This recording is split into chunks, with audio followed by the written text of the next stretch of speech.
Hello, everybody. How y'all doing today?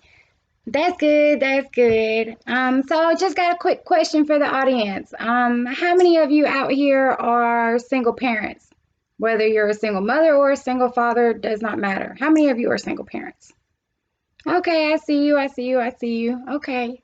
All right, single parents. So this is something that I just want to talk about. And then, like, also for the parents that are together raising children together, maybe this will help open y'all's eyes a little bit too. Um, so like from research that I've done and everything that I've looked up, not everything, but majority, it all goes back to say that children in a single parent home um don't do well in their education, have anger issues, have depression issues, um all in all, basically, majority of the research that I have done has shown statistically and according to surveys that children raised up in a single parent home don't do as well as children that are raised up in a two parent home. Like according to the website www.census.gov. So majority of everybody should probably know about the Census Bureau. So according to this Census Bureau, a report that was released on November 17th of 2016, it stated that the majority of America's 73.7 million children under age 18 live in families with two parents, which is 69%, and the second most common family arrangement is children living with a single mother, and that comes out to 23%. So what is that? Like 80, 90 something percent? I don't know. I can't do math right now. I'm not good at math anyway. So, but anyway, um, so the Census Bureau sends out surveys to every address in the United States telling you that you must fill out these surveys. I received this survey via the email and in paper mail this year and was told that I had to fill out this survey. I didn't fill out this survey. So if I did not fill out this survey, it makes me question how accurate the Census Bureau truly is, because how many more people out there are not filling out this survey? And then, so that goes to show that you can't believe everything that the Census Bureau says either, because it's not going to be 100% accurate. Because if I received this Census Bureau survey in the mail and I didn't fill it out, how many other people are not filling it out as well? And then there was like another website that I found, and it was the website was www.ncbi.nlm.nih.gov. So it's like supposedly another government website because it ends in .gov, right? Okay. So according to this website, they state that children in a single parent home affects the children's academic achievements.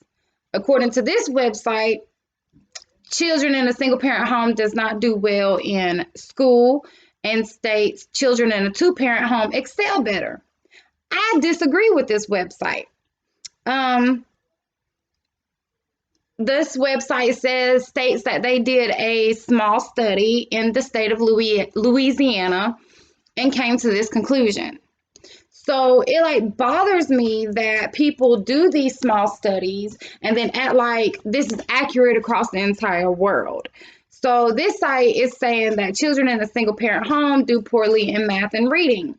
I know this is not accurate. I was raised up with my father and a stepmother. I excelled at every subject in school, and I did poorly in math. Math was just my weakness. It wasn't my forte, I guess you would say. So I guess you could say that I grew up in a two parent home because I grew up with my father and my stepmother. So since it's better to grow up in a two parent home, so why was it that whenever I got old enough, like I guess teenage wise, I couldn't stand my stepmother. I started rebelling. I started skipping school. I started running away from home, and that affected my grades poorly. So that was a reason why my grades wasn't doing so well in school. So it had nothing to do with being in a single parent home. I was in a two-parent home. I almost failed eighth grade due to being suspended majority of the year. So it angers me to see how these scholars are ignorant, in my opinion, to everyday life, and they think that what they say goes. I am a single mother, so I am speaking from experience on my part. I have raised my two boys for the past 12 years of my life by myself. My sons are 18 and 16 years old, but I have, since my youngest son was 4. So 4 from 16 left me with 12. So that's how I come up with the 12 years by myself. That's how my youngest son was 4 when I left his father. My oldest son's father went to prison when I was 8 months pregnant, and he was in prison for 10 years. When he got out, I tried to put him in my son's life, but he did not want anything to do with my son unless I was going to be with him. I'm not going to be with that man. My son's father, he is a woman beater, and he takes pride in it. So I would not dare get beat on just to have my son's father around, who is, for one, not a good person to raise a child with. And as for my other son, I was with his father for 4 years. And 3 of those years, he beat me physically, mentally, and emotionally. One day, he beat me really bad, and he had a gun pointed to my head, and it woke me up.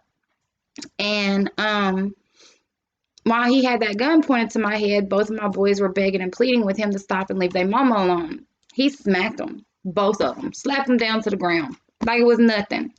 So, I did the begging and the pleading and the, oh, I love you, and the this, that, and the third, and let's calm down. Let's go outside. Let's smoke a cigarette, So I got out that door and I took off running. I ran to the first porch light I could find, got the people to help me, call the police, brought the police back to the house. I let the police into the house.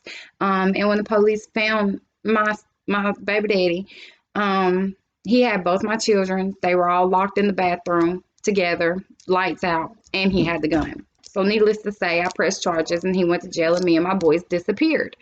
So it's like this. If you raise boys up in a home where the father/man beats on the mother/woman, the boys will grow up thinking that is how you are supposed to treat a woman. And when they get old enough to date, they will do the same, and they will beat on their girlfriend/wife. The statistics are biased and based on surveys. But what type of people are they conducting these surveys on?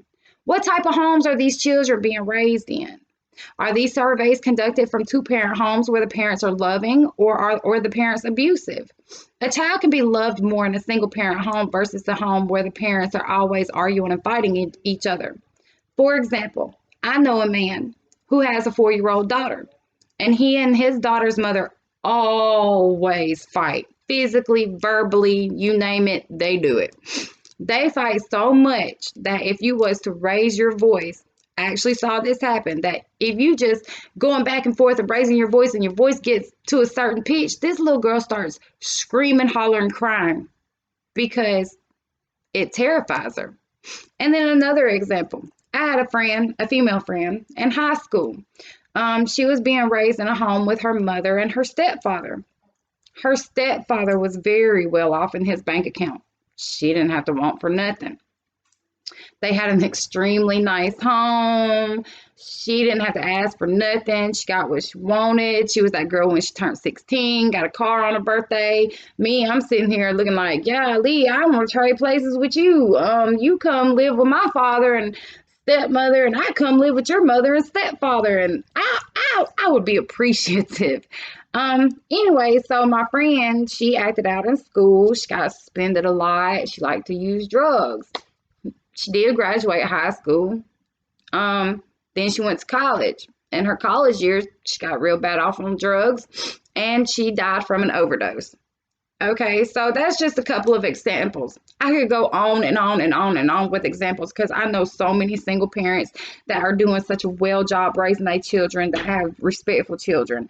I know a few parents that are together that raise their kids and their kids wouldn't, as far as respectful or grateful or just all in out exceptional. Just so I could just go on and on with examples, but it would just take too long. The point I'm trying to make is that just because a child is being raised in a single parent home does not mean that that child is going to be dumb or ignorant or fail school or have anger issues.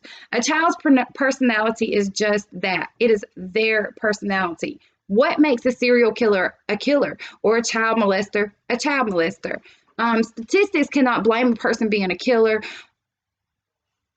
or a pedophile on the fact of whether that child was raised in a two-parent or a single-parent home. My boys are very loving, smart, and exceptional. My boys are respectful and loves God. My youngest son has a learning disability, but that was not caused from being raised in a single-parent home. So please do not believe everything you read or hear. The government wants you to believe what they want you to believe.